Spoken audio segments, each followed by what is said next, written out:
Hi guys, I'm Paul Wilson. I'm Nick Prignitz. And you're listening or watching Diesel Performance Podcast. Nick, back in a ride along again, man. I love these new Denali's. So nice. So nice. Nick and I, we've done this before for the F-150 and for the 2.8 liter. We're actually out driving the truck today. We had to make a run from our shop here in Northern Illinois to Worley Custom Fab. Big sponsor of the show. Thank you, Jason. Kind of working on some new projects here. So we got a Roxor intercooler and turbo kit and whole kind of parts package coming out really soon. So we're excited to bring you guys some more details about that in future episodes. But today, I got a chance to finally ride in this thing. I think this is my first time in it. How's that heated seat treating you? It is warm. Give me a rundown, Nick. What are we driving? 2020 Denali. This is a 3/4 ton model. 4-door, all the goodies. I got the trailer behind us. We are cruising at maybe 32 degrees. Snow is falling. The roads are wet. I'm in 4-wheel auto, which is nice for 2020. We put this trip off for like the last 3 days in a row, and then we finally picked the one day that there's the first snowstorm of the year. We wanted to wait till the worst day of the year. I think, for it. Now, you got a chance to drive this thing with the trailer down there. It wasn't a real heavy load, aluminum trailer and a Roxor on it. Yeah. But how'd it feel? Yeah, maybe 5,000 pounds on the trailer. I didn't even put it in tow haul mode. The 10-speed handles this thing so nice. I mean, look, I've been driving the 10-speed now for 3,000 miles, so not a whole lot of time on it. Where it really shines is with a trailer behind it. The 6-speed is, well, especially too, the 6-speed is a crisper shifting trans. It locks up harder. It lets you feel the torque curve of the engine because you're running through a wider RPM window. But the 10-speed is always in the right gear. It's exceptionally smooth. It's plush. I mean, for all the reasons you love a truck, you're gonna like the 10-speed. Well, I want to drill into that, the right gear. When I think of a diesel, I think of a wide torque curve, that I'm going to have power across a really big RPM range. So with the 10-speed, do I not get up to $3,000 as often? Like, does it even pull up to $3,000 before it shifts? You're shifting sooner than that. If you see $3,000, it's just as the truck shifts. I mean, normally a Duramax shifts at 3,200 RPM, depending on what year you're running. But this truck's going to shift a little sooner than that, 2,850, and maybe complete the shift by 3,000 RPM. Okay. It's not that the torque curve isn't wide. It's just there is a best part of the torque curve. And as you continue to add power to the platform and use up that overhead that's left in the Duramax, as the years continue to count, we continue to see higher horsepower. 400, 440, whatever the next one is, right? Yeah. You're going to continue to see the RPM window narrow, and that's because the engine operates best in a nice narrow RPM window. Right in that 2,000 to 2,400 RPM range, maybe 1,800 to 2,400 RPM. This thing's really happy, and the trans is just always trying to keep it there, especially when it's loaded. I like that. How did it respond to the extra power? Because on this, we threw, 140 horsepower at it? Yeah, I have our sport tune. Our sport tune in it right now, so it's about 100 extra horsepower. Normally with the trans tuning, I like to force the trans to lock up under heavy load, and I like to crispen up the shifts a little bit. I don't have control of this transmission yet, so I can't do that. So where you really see the truck kind of fall apart is on the shift, and fall apart's a really strong way of putting that. It's not perfect, okay? And if I was able to tune the trans, that's the first area that I would get the truck locked up under really high load, and I would get it to shift a little crisper. Sure. With that said, it's still got gnarly torque. I mean, it pulls really hard. It's got almost 1,200 foot-pounds with the tune on it. So you're always in the right gear. Well, that was one of the other things that I wanted to kind of dive into here is on the L5P in general, we saw major improvements over the LML. Yeah. We're seeing some reliability questions, I think, on the very first year models, so the 17s. I'm hearing about guys with like little leaks and little kind of ancillary problems around the build. Not really the power platform, though. Sure. And we know this truck's capable of wild racing application. I mean, we've seen over 1,000 horsepower on the dyno with some race trucks. I mean, that's on a stock long block. I should say. Yeah. I was going to say, like, not the huge build list we're used to see 1,000 horsepower. Very much overbuilt platform. I mean, maybe overbuilt's not the word for it, but this thing's designed to work hard and work for a long time. Yeah. Absolutely. What are some of the other changes that we saw come out? Maybe not necessarily just about power, but what are some of the other features they included in this 2020 model?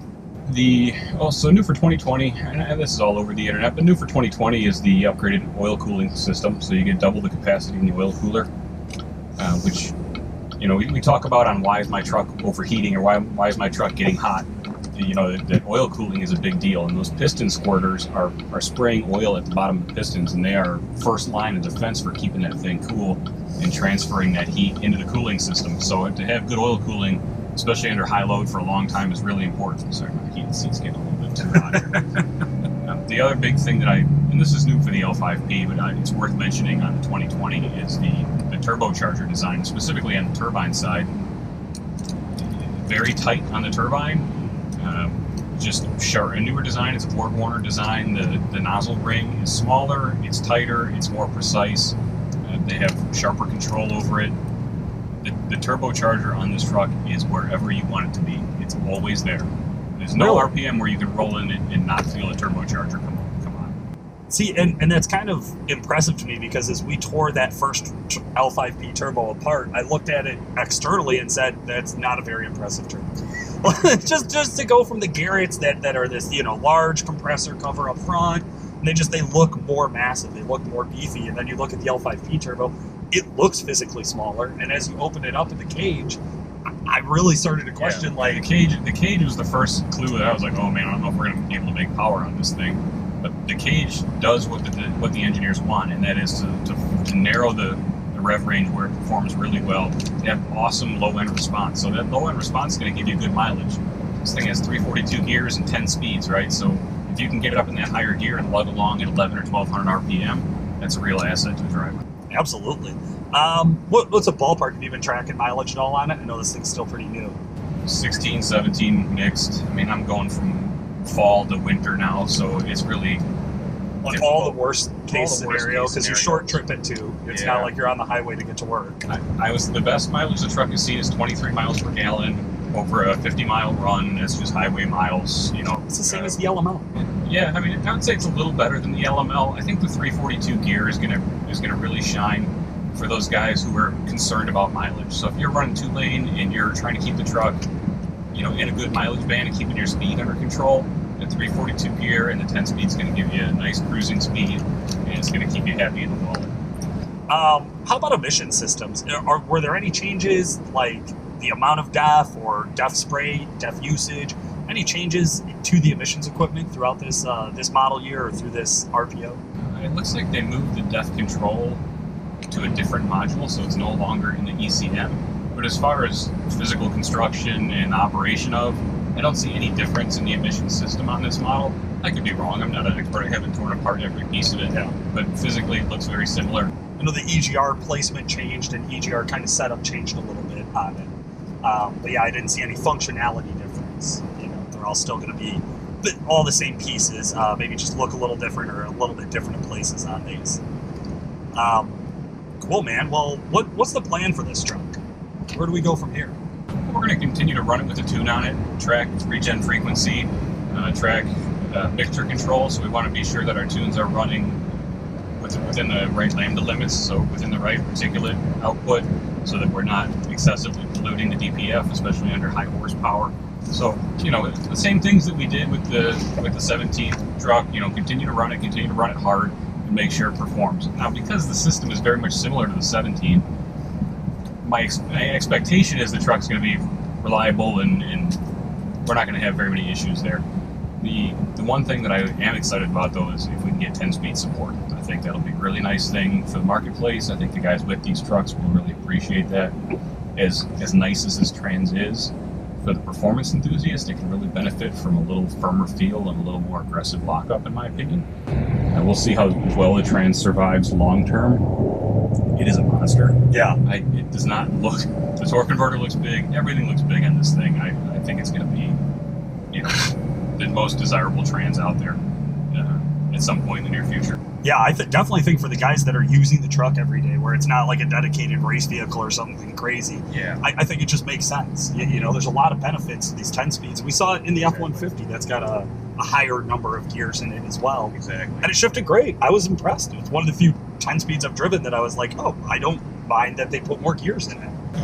A lot of times on a gas vehicle, you notice a lot of shift busyness when you get that many gears. with this truck, I don't notice a lot of shift busyness. It's very smooth. The gear transitions are smooth. The one thing that's interesting about this truck compared to the F-150 is the F-150 skip shifts a lot. So it'll go 1-3, 3-5, and move around. You know, you might get intermediate shifts depending on what your throttle position and speed are. But on this 10-speed Allison, you don't get any skip shifts. It's all 1, 2, 3, 4, 5, 6, 7, 8, 9, 10, and back down. Okay. No, I shouldn't say all the way back down. I think it skip shifts all the way back down. What I have noticed is occasionally the trans starts in second gear when I'm not loaded or when I'm. So Gotcha. Yeah. Yeah, definitely some different controls on it. I like that. I think just in general, you know, vehicles are getting smarter. And that's going to push our industry of diesel performance to having to get smarter too, which is why I wanted to talk to you a little bit more about emissions-equipped tuning. This is something, obviously, we've talked about it on the show. We've talked about it, I think, everywhere we can. It is the future. I think now more and more people are agreeing that emissions-equipped tuning is the future. Well, there's pressure from regulators for emissions-equipped tuning, and that pressure has always been there. I mean, we got into emissions-equipped tuning in 2012, and the reason I got into it is because I like driving clean trucks. I like quiet trucks. I like smokeless trucks. It's a challenge, but in the end, it's my opinion that it's a nicer truck to drive. I don't drive any deleted trucks. I don't, you know what I mean? Like I like clean, quiet power. It's who I am. So that's my drive in this business, right? Well, I think that shows, because we were just talking a little bit here before the show about what does it take to build an emissions-equipped calibration compared to, like, the old delete tunes or tuning an LB7, for example. It's a lot harder, Paul. Yeah, it's work, man. Well, like, you're making power, Sure. right? I mean, they're all making power, but yeah, it is kind of crazy to me that I've seen some of the R&D behind the scenes of the things that we have to look into. And I think you briefly mentioned watching Lambda controller soot output. That's just a table you adjust, right? Like, just back the soot down? Sure, just back it down. Yeah, never mind throttle response or power output or, you know, any of those other little things. It's a constant balance. You know, that Lambda control determines how much fuel you're allowed to have without having air in the system. Now, that extra fuel is going to make the truck feel more responsive in most cases. Customers like responsive trucks, right? Yeah. But the factory's not immune to that. They know that. I mean, everybody knows that. So the trick is get the right size turbocharger on the truck, again with the tighter exhaust housing on this truck, and the snappier turbo. The snappier that turbo, the less you need to dance that line between lambda control and throttle response. I see. So it actually, I guess that starts to make a lot of sense of why this is a good platform for emissions-equipped tuning, because we do have probably the quickest lighting turbo we've seen from the factory on the Duramax. I'd say, or a Cummins. I really don't know the history of Ford that well, besides to make fun of it. Interesting thing about Ford, for 2020, they're using the same exhaust housing. Really? Because I know on the Fords in 17 on the Power Strokes, they went back to a different turbo style. Yep. And then on the 18-19, they flipped it again. No, 17, 18, 19 is the same on the Ford. It's the 15, 16 was a little bit different, but for the large part, 15 through 19 is the same on the Ford. The 20, though, is going to have this same Borg-Warner style exhaust housing. Really? Yep. Okay, well, that's going to make it really interesting, because I know right now the big three, the OEMs, they're going after towing capacity, right? Who can tow 40, 50, 100 pounds more than the guy next to him. Which is literally the hairs they're splitting at this point. One guy comes out at 30,000 payload or 30,000 tow capacity. The next guys are bragging that they're number one at 30,400. Yeah, pretty soon you're going to need a CDL to drive the thing. If you don't already. I think in some states that's getting really close there. Yeah. So it's kind of interesting to see, like, what's going to be the difference on the performance side as well, because what trans is in how many speeds are in the Fords? The new Ford's got the 10-speed. Dodge is the only one left with the 6-speed. Well, 2 6-speeds now. Yeah. But yeah, I mean, you're going to see everybody's going after the same thing, right? It's a race to the same finish line, and that finish line is awesome performance, towing, and smoothness, reliability while meeting emission standards. So the narrower window you can operate the engine in, i.e. the more transmission gears you have, that's an advantage, right? Sure. Quicker responding turbo, again, that's what customers want. They want that transient response. They want to hit the throttle and know the thing's going to go. So, it's no surprise they're using the same parts suppliers. I mean, Why not, right? Sure. When somebody's figured it out, I mean, that is the thing. Is I think we used to see this huge division where nobody would share suppliers, like a lot of like in-house builds or exclusive builds. Yeah. And they're starting to really get away from that, where it's just the technology, like you said, that's going to get them to the goal they want at the end of the day. Yeah. I mean, the technology is so strong and it's advancing at such a pace. I mean, every 3 years there's major improvements on these things. And if you just think about the amount of innovation and then time and validation and calibration and whatever other Asians are out there, right? I mean, to get something that's this smooth and this reliable and this clean, and there's a lot of, you got to give the engineers a lot of big pat on the back, to all three. Yeah. And again, the part suppliers that are behind them, it's a huge supply chain that's cranking out this level of consistency at this power level. Well, I think that's a really good thing to point out, because when these guys are putting it together, while the team who's engineering the engines is different than the team who's engineering the bodies, they still have to work together. And that's something we learned when we talked to Rod Romaine from Cummins about redesigning the grill. Like airflow matters. It matters not just to the turbo and the intake, but the actual grill to allow air to come in, or the L5P with the hood scoop. Yeah, it's not just style. You know what I mean? It's about performance. And you're seeing that in the aesthetics of all the trucks. They all have huge hoods. Cold air intakes are the norm. They right? work now. You need to get rid of that heat at high power. Those 440 horsepower sustained, that's a lot of heat. You got to get rid of that. And that's what you're seeing with all the big three. Absolutely. Overall, driving this thing, we are in, I would say, the first Illinois blizzard, which is a good light dusting. Yeah, mild white knuckle. So we probably, I'm going to flip the camera around a little bit, guys, but we probably got, half a mile of visibility. The roads are about covered. We're in between two cornfields, so it's shit. Yeah, I apologize for the lack of eye contact with the camera, but man, if you want my eyes on the road, trust me. Please get me home. This truck's a lot of fun. We know that the emissions equipped platform is something that's been really strong across the board, because we've worked with the Cummins stuff, we've worked with the Power Strokes, we were even working with tractors and HD trucks, with emissions on. So these guys are 12 years into emissions controls with the DPF. I mean, it's working, right? Joe Hager's truck, your old L5P, 50,000 miles on it, 60,000 miles I think he's up to. Never had a problem with the emissions equipment, still on it, still beating the living piss out of it. Tell the nice people how he uses it. Yeah. Dirt drag race, 10 sled pulls this year. Yep. Drag race in a bunch. It goes mid-13s at almost 100 miles an hour. And he drives it like that every single day. He puts a lot of miles on that truck. He uses that truck. And it's never skipped a beat, man. It's been wildly impressive. Chris Emke, our usual co-host, he's got, I don't even know anymore. 80 and his Cummins turbo, almost 700 horsepower. All emissions on, never had a problem. I think he replaced one NOx sensor. Yeah, I think that was a recall. But yeah. We're splitting hairs. Sure. And then the Power Stroke stuff. So you have the 450, and then also our dyno tuner has a 250. Both of them been tuned for over a year. Both of them get beat on and used pretty heavily. Again, never skipped a beat. So we know that there are guys out there who are having emissions equipment failures. I get it. They're definitely there, and they're a very vocal bunch. But I would say there's also just a ton of guys out there who have been having great success. We don't tune these trucks and then park them, right? We tune these trucks, we get driven, use them every single day, and we try to push the limits of them to do much worse abuse than what our average customer would. That's our goal. And it's been impressive. It's definitely been impressive to see. Nick, before I let you go here for the day, or actually just shut the cameras off so I can make it home being calm, anything else you want to tell the listeners? About the 2020, I think it's worth noting that, the truck is really smooth. It's a really nice truck to drive. Some things I don't like about it, the hood is getting just the visibility is call it a complaint, whatever, but it's big.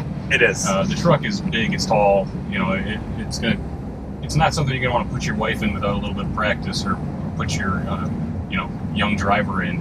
It takes up a lot of space. I really appreciate all the cameras, visibility wise. Those without those things, it would be that much worse to drive. Yes. But braking, steering, throttle feel, even on the stock truck, is really well dialed in. The engineers are taking cues from the tuning market to see what people want. You know what I mean? They're They know they want that responsive throttle. They know what they want, that good tip-in feel. So that's there, even on the stock truck. I like the new transfer case. The four-wheel auto is nice. There are times when I don't like to run four-wheel just because the steering feel and the noise in the transfer case. But with the four-wheel auto, it's a nice feature. Even in the rain, I find myself using it. Really? Looks like we got a wreck here. FedEx band down. We're going to take it nice and slow. Medium duty wrecker coming in. If that's medium duty, I don't want to see what heavy looks like. Jesus. And that will make the 5th car we have seen in the ditch on this trip. Yep. Cool. Okay. There's another one right there. We should probably turn these cameras off and say goodbye to the nice people so we can make it home safe. All right, guys. This is Paul. I'm Nick. Thanks for watching or listening.